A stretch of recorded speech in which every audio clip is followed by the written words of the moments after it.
If you're using a drone or remotely piloted aircraft for work or business, there are specific rules that apply to you.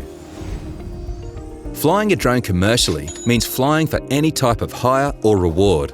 This could be as simple as taking photos for a real estate listing that you put up on a website, or using the data your drone has collected over a construction site to generate income. Commercial flying also includes research and development. This means anything that isn't flying for sport or recreation. If you're flying an RPA that weighs 2 kilograms or less, or you're flying over your own land using a drone that is 25 kilograms or less, this means you're flying or planning to fly under the excluded category. Operating in this category means you must follow the standard operating conditions and keep proper records about your operations. CASA can ask to see your records at any time.